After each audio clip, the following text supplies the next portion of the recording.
દીકરા દરેકનું નસીબ અલગ અલગ હોય છે. દરેકનું નસીબ એક હરખું હોતું નથી. આ દરેકની ખોપડી દરેકના વિચાર અલગ અલગ હોય છે દીકરા. આ દરેકના નિયમો પણ અલગ હોય છે દીકરા. પણ મનની વચી વટાળ જોઈ જવું છે તમારી પેઢીને કયું થવાનું છે કયું વરવાનું છે દીકરા. પણ કદાચ થોડા કષ્ટ થોડા દુઃખ પડે થોડું સહન કરી હેડી જજો દીકરા. આ જગતમાં તમારી પ્રગતિ ના કરાવું જગતમાં મળી પટેલ મારું આવું કેવું છે દીકરા. અરે ગોડો તમારા ઘેર બેઠેલા તમારા દેવ કદાચ મને પૂછી આન ડગલા ભર્યા છે.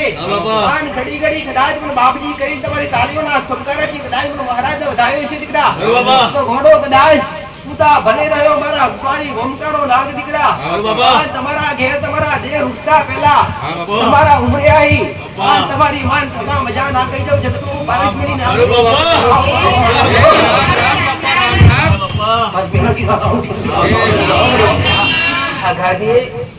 મારો ભાવ આજ હર્ષ આજ શતવાળી માતા સુમિત્રા શતની ઉતરીશું બોડો હરેક ના ફોન કરવા અને દરેક ના ઘેર તરીકે સત્ય નિયમો ઉતાવવા છે મારો માતાનો ઉપદેશ છે.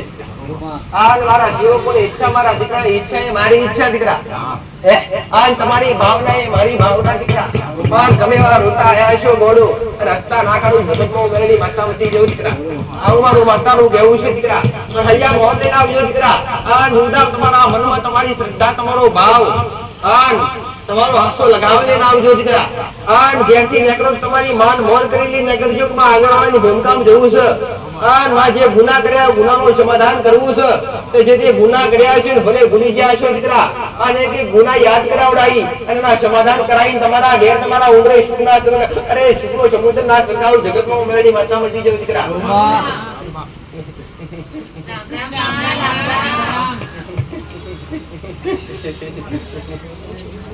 પ્રવીણ પટેલ પ્રવીણ પટેલ અરે રે હોલ હરાદ પૂરા થઈ ગયા અને હરાદમાં તમારી શક્તિ પ્રમાણે તમારા પિતૃને રાજી કરવાનો પ્રયત્ન કર્યો એને તમે અરે એમના નામ પર તમે અરે શ્રાદ્ધ કર્યું એના નામ પર દાન પુણ્ય કર્યું જે તમારા પિતૃઓ તેને રાજી કર્યા પૂર્વજો રાજી કર્યા બાળ શિકોતર હોય કોઈ ભાઈ શિકોતર રાજી કરી ત્યાં ભાઈ આ પછી આવી નવની નવરાત્ર દીકરા આ 9 દિવસ તમારા કોના દીવાન રાજી કર્યો. અરવિંદ પટેલ 9 દિવસ તમારા કોના દીવાન રાજી કર્યો. 9 દિવસ તમારી પેઢી પેઢીની સદી શિકોતર માતા હોય કોઈ મેરડી માતા હોય રાજી કર્યો દીકરા. આ 9 દિવસ પૂરા થઈ ગયા દીકરા. આ નવા મારો ધોન એવું કહેશે દીકરા હજુ એક દેવ બાકી છે કેનો દિવસ આવી રહ્યો છે અને એ દેવ છે દીકરા 84 ખાતું મેરડી મિસાણી મેરડી દરેકના ઘેર વાત કરે દરેકના ઘેર કહે અને એનો ઉત્તમ દિવસ એટલે ઘોડો ગાડી 14 આવું મારું મેરડી માતાનું કહેવું ગાડી 14 હવે ઢોકળી દીકરા જેના ઘેર 84 ખાતું મેરડી બેઠી હોય અરે રે પણ કોઈ મેલા કરતા હોય તો મેલું કરતા નહીં ખાલી સાત્વિક નિવેદ કરજો અને ચોખ્ખા નિવેદ કરજો તમારી મહારાજી હશે આવું મારું ઉત્તમ વાતની મેરડીનું કહેવું છે. ઘડી તમારી માનું પ્રમાણ લેવું હોય અને તમારી માના કદાચ હયાતીના દાખલા લેવા હોય તો કદાચ મેરડી જોણતા હોય તો વાત તો ઠીક છે તમે જોણતા હશો તો કરવાના જ છો. 14 નો દાડો કાળી 14 નો દાડો એટલે દિવાળી પહેલાનો આગલો દિવસ એટલે કાળી 14 નો દાડો અને કાળી 14 નો દાડો એટલે 84 ખાતાની વિશાળી મેરડી 84 ખાતાઓની માતાઓ જમાડવાનો દાડો છે. રાજી કરવાનો દાડો માસ્ટર પ્રવીણ પટેલ જેને માતાઓ જેને જ્યાં વગડે 84 ખાતું બેઠું હશે અને જેના વગડે 84 ખાતું જાગૃત છે એના વગડે કદી ભૂદેવ ત્રિદેવ અથવા કોઈ બી 64 જોગણી હોય અને એકવાર 84 ખાતું રાજી બેઠી હોય ને તે ગામનું દેશની વિદ્યા કહેવાય. તો દુનિયાની નજર તમારા ઘેર કે તમારા ધંધાપુરી તમારી તિજોરી લાગે ના દીકરા આ કદી તમારા ઘેર દીકરા અંતોડ ના આવે આવું મારું માતાનું કહેવું છે. પણ એકવાર રાજી થઈ આવું મારું માથાનું કહેવું છે. તો મશાણી મેરડી જે પૂછતા હોય આ નથવા કદાચ જેને અનુભવ ના હોય દરેકના ઘેર ઈશડો લાગતો હોય જ હોય દીકરા. આવું બનેની કેરો ઈશડો લાગતો ના હોય પણ એ નિવેદ કરતા અરે નિવેદ તમારા કોના દીવાન આગળ કરી 9 દિવસો તમે નવરાત્રી તમારા કોના દીવાન જમાડ્યા આવડો દિવસ તમારા પિતૃને જમાડ્યા આ નવા 14 નો દાડો શેરો બાકી છે દીકરા. એ તમારું 84 ખાતાનો મેરડીનો નિવેદ કરવાનો દાડો ને જમાડવાનો દાડો છે. કાળી ચૌદસ નો દાડો એટલે એક શક્તિશાળી દાડો છે. જે સાધનાની માતાઓ હોય એનો દિવસ પહેલો 14 નો દાડો મહાકાળી માતાનો અર્પણ. અને કઈ મહાકાળી માતા? કલકત્તા વાળી શારદાવાળી માતા. કાળી 14 નો પહેલો દાડો કાળકા અર્પણ. કાળકા થી નવ પડી કાળી 14 અને કાળી 14 નો દાડો એટલે કલકત્તા વાળી સાધના વિદ્યા વાળી કાળકા માતા છે એને અર્પણ થાય છે. એના પછીનો દાડો આવે 84 ખાતાની મસાણી મેળવી જમણવાનો અને રાજી કરવાનો દાડો છે. તો કાળી 14 ના દાડે તમારા ઘેર મસાણી મેળવી બિહારી હોય તો એને દીવો અગરબત્તી કરી એની જગ્યા પર પેલા મહારાજનું છૂટું નિવેદ જમાડી અને પછી જગ્યા પર ગંગાજળ અથવા ગાયના રૂપિયોદા ઉડાવી નાખી જગ્યા પવિત્ર કરી અને તમારી માન પોચ ચપટી લાપસી જમાડજો દીકરા. અને પોચ ચપટી લાપસી જમાડશો દીકરા. કોઈ ઓગરીના ટેવે તમારી માન તળા એક કોરિયો હમો કર્યો છે તમારી માએ કદાચ ભરી લીધી હોય છે દીકરા. અને એના એ હાથે તમારી માત 365 દાડા ગોલા 365 દાડા દીકરા. આવો નવી વસ્તુઓ તમારા ઘેર તમારા મુખે તમારી મા તમને કોરિયા વાળી ખવડાવે દીકરા. ખાવ મારું મેરડી માતાનું કેવું છે. આન મારું બતાયેલું નિવેદ હો કે મશાણે મેળે નિવેદ કરવું હોય આન કદાચ બજારમાં રહેતા હોય એ ભાઈ આન કદાચ જો અંગારા હોય એ ભાઈ લાકડાથી અંગારા ભરતા હોય ને એ અંગારા ઝોપડિયામાં લઈ અને પહેલા એ ઝોપડિયામાં 5 ચમચી હોમ કરીએ પછી મશાણે મેળડી માતાનું પાણી પાડીએ એનું તેલ નાખીએ જેથી વિધિ પ્રમાણે જે અલગ અલગ પ્રથાથી કરતા હોય પણ સાત્વિક એટલે ચોખ્ખું ભાઈ. અથવા કદાચ કોઈને ગારા પડતા ના હોય તો સીધો ઉપાય છે દીકરા. સૂકી કાચલી લાવો. ગઈ સાલ પણ મેં માતાએ બતાવેલું ઓ ભાઈ સૂકી કાચલી જલ્દી રાજી કરવી હોય અને એની કૃપા પ્રાપ્ત કરવી હોય કાળા અડદ લાવજો. કાળા અડદ ગઈ સાલ બતાવેલું પ્રવીણ પટેલ. કાળા અડદ ખાલી તમારી માતાને 5 ચપટી નિવેદ જમણ્યા પછી મોય નિવેદમાં ઓમ કરજો 5 ચપટી ખાલી. જેમ કે જે 84 દેવ છે ને એ ખાલી કાળા અડદ ખાલી તમારા હાથમાં 5 મુઠ્ઠી 5 દોણા આવશે ને 84 દેવ રાજી થઈ જાવ. સૂકી કાચલી લાવી અને સૂકી કાચલી પેલા એના ટુકડા કરી અને પછી કપૂર થી લગાડજો અને એની અગ્નિ પ્રગટ થવાને જો પછી મોયો ઓમ આવજો ચાલુ અગ્નિમાં અને સ્વાહા તો અવશ્ય બોલવું વાનું કરેલું જ્યાં સુધી સ્વાહા બોલો નહીં ત્યાં સુધી દેવ સુધી કૃપા અથવા એ નિવેદ કરેલું પોકે નહીં. તો તમારી શક્તિ પ્રમાણે ભક્તિ કરીને એનું નિવેદ કરવું અને તમારી જે તમારી ભાવના હોય એ તમારી માં આગળ રજૂ કરવી. ઘડી બે ઘડી તમારી માં આગળ તમારી દુનિયાનું મોહ માયા ખોઈને બેહાય દીકરા. દુનિયાનું મગજમાં ભરીને બેહાય નહીં ફલાણી જગ્યાએ જવાનું છે ફલાણું કોમ પડ્યું છે ખેતરના ઘેરે જવું છે નોકરી જવું છે અને ઘરમાં ફલાણું કોમ પડ્યું છે આ બધા કોમ મગજમાં ભલે ના બેહાય દેવા આગળ તો ગોળા મન ફ્રી થઈ બેહાય. માઇન્ડ ફ્રી થઈને માઇન્ડ ફ્રી કરી બેહાય.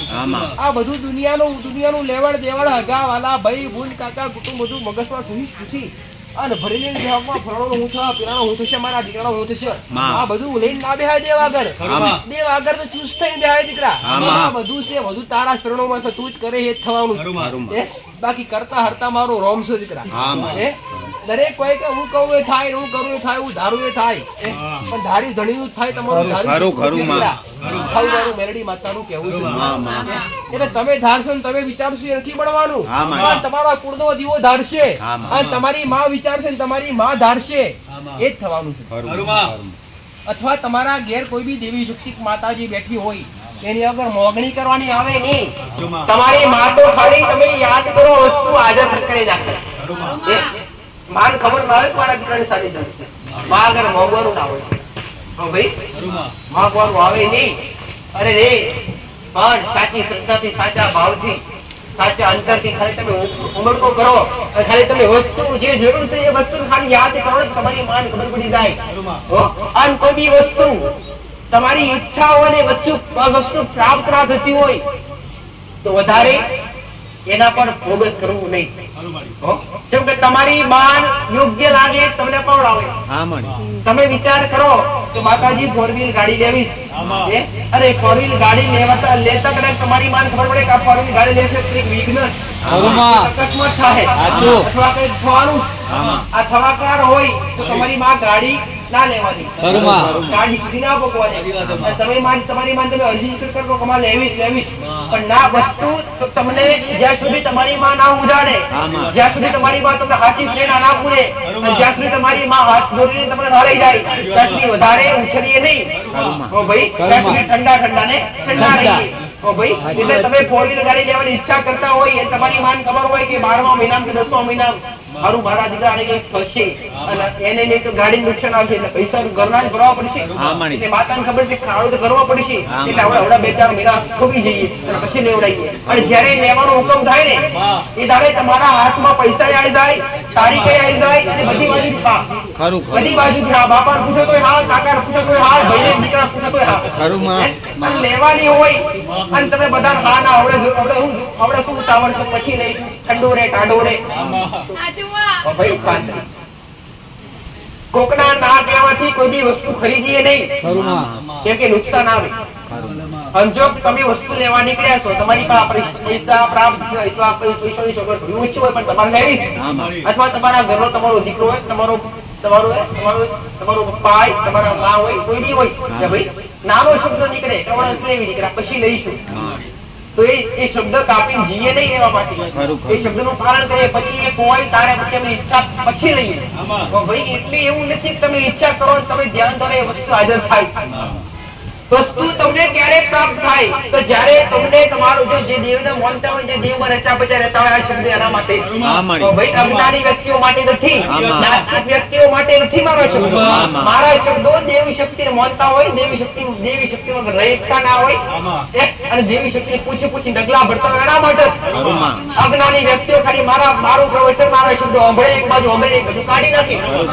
મારા શબ્દો સાંભળી તમારા અંતરમાં ઉતારો તો જ એની કૃપા પ્રાપ્ત થશે.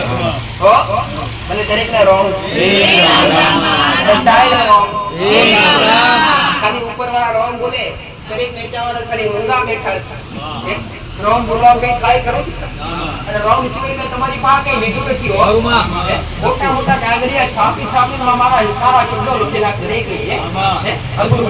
દરેક મારા શબ્દો લખેલા છે. મર્યાદા શું હોય, ઘરની માન મોભું શું હોય, મારા દીકરા હું માતા પ્રેરણા કરું અને મારા દીકરાથી જેટલી વસ્તુ બનતી હોય ને એમ જો કે મેં મેળવી જાહેર મિશન મેં મેળવી ઉત્પન્ન કરી. બાકી જે વ્યક્તિ ગોડા જે વ્યક્તિ 8 પ્રપાસ હોય, 10 પ્રપાસ હોય, જેને લખતા ના આવડતું હોય, જેને વાંચતા ના આવડતું હોય એને વિદ્વાન બનાવું છું, મેળવી બનાવું, બળને ચલાવું છું, માતા ચલાવું દીકરા. પણ બોલો ભણેલા તો આપ ચલી જોય દીકરા. બળ ના ચલા દીકરા. મારી કોરોની માઈ બહેર મારા થોડા માઈ બે દીકરા. બોલો બધા દુનિયાનો અભ્યાસ હોય કે ના હોય દીકરા, પણ તમારી કોઈ ઊંચી ના રાખો, બોલો તમારા પોતા ઊંચા ના રાખો. તો મેરડી માતાનું કેવું છે? રામ રામ રામ રામ.